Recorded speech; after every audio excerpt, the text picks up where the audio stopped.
Well, let's hop across the channel to the UK, bring in Paul Smith, who's Associate Professor of French Studies at the University of Nottingham. Paul, what's your take on this? You know, we've talked to you in the past over the protests of the Gilets jaunes, also the pension strike as well. How are you seeing this brewing at the moment? Well, it's a little bit of both, but very different as well. Of course, it's a single sector, although it's an enormous sector in France, the agricultural sector. What's very interesting about, you mentioned in your report, the European dimension and the idea of what the French call concurrence déloyale, this idea that in other countries, governments are not applying, or officials are not applying the law in quite the same way as they are in France. But there's a European dimension, there's a national dimension. There are also very local dimensions. You know, it starts off in the southeast of France. There are different arguments going on in Brittany, but it's a very diffuse, very diffuse protest, but also brings all of those things together. Now, the problem for the government is addressing all of those things and trying to take the tension out of the situation.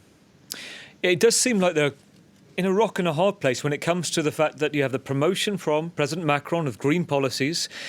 That also is reflected within the EU as well. Ursula von der Leyen's, what she wants to be her legacy position as well, whilst farmers saying that we are struggling to survive with this. And yet you have the new Prime Minister, Gabriel Attal, going to a farm himself. He was urged to go to see it and now saying this is number one priority right now in France. But, Paul, it doesn't seem to be, well, it's certainly falling on deaf ears right now. Yes, I think the problem is that there is so much bureaucracy. Certainly French farmers feel that there's an awful lot of bureaucracy they're having to deal with. You know, one of the great French pinch points is always that having to deal with the norms and in introducing these policies, I think that the French farmers feel that they're being persecuted, and there's a great deal of support for them. First of all, from a people that feel that they're also kind of victims of these norms, but also that they feel a kind of a common bond to farmers. Everybody is 2 or 3 generations away from, or they feel they are 2 or 3 generations from being a farmer. But also, it's very interesting, this idea that Gérald Darmanin is saying that if you had any other kind of protest, if this were a bunch of kids kicking off in the banlieue, the riot police would be there and they'd be handing out some pretty unpleasant sanctions. But there's this kind of sense that the farmers can do this. The problem for the government is at what point you try and stop this happening. And there's a great deal of sympathy on one side, but also at what point does public support for this drain away? But how the government handles this is, the riot police turning up this morning with armoured trucks. I mean, not armoured in the sense of having arms, but pretty serious gear turning up at Rungis this morning is actually quite a serious development in terms of maintaining supply. I think you've just hit upon it there. The idea that this wave moves whilst there may be popular support behind it. I know there are certain EU figures particularly concerned, and for a long while, and I think this was a thought in the UK as well, French farmers' unions are far too powerful. It was one of the issues that some of the pro-Brexiteers would argue about, the money being allocated. I just wonder whether you think actually this is what it's going to come down to, promises by the French government and ultimately where popular support lies. I think there is some legitimacy to the complaints. There's a law in France, it's Egalim law, which is all about trying to correct the problems of income for farmers. And that the problem with that is that that's been hit by inflation. So actually maintaining those levels, that kind of hasn't happened.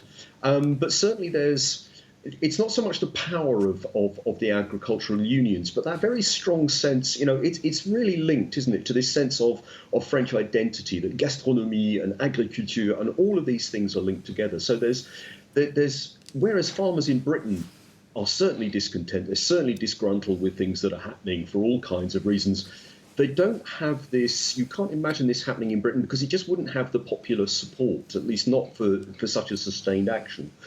Whereas this cultural and political power of the farmers, rightly or wrongly, and we could debate that another time, is incredibly powerful and has a great deal of support, even though, the trade unions in France, the farmers' unions, will be thinking, we need to be also careful the point at which it tips the other way. There will be a tipping point. Briefly, Paul, ahead of the European elections this summer, as a seasoned France watcher, do you see this starting to subside or starting to snowball?